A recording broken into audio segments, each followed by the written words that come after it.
Leila, I want to ask you about how you are trying to help the people that come out of Sudan, because the road to safety is a very dangerous one. In October alone, 60,000 people crossed the border into Chad. That's up from 20,000 in September. The numbers are very shocking. But obviously, once they reach these safe spaces, let's call it like that, for lack of a better word, in neighboring countries, the obstacles don't end there. What kind of help are you able to get, and what are the challenges in helping women and girls that are fleeing the Sudanese conflict? Allow me to start by saying that this is a huge crisis. It's a huge displacement crisis. As you have mentioned, we have 11 million IDPs within Sudan. And then we have more than 3 million who have crossed into neighboring countries. The kind of horrific journeys they have to go through, whether they are being displaced within Sudan or displaced across the borders, is unimaginable. And you can imagine that these people have left everything behind. They have nothing, so they need everything.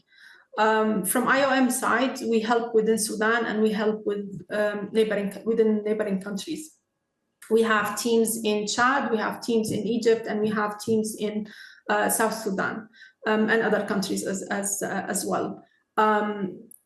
The kind of things that people need, women especially, they need protection.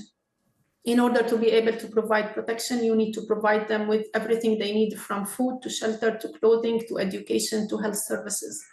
This is protection. And then you have specific protection services that they need, especially if they are survivors of rape, survivors of sexual violence.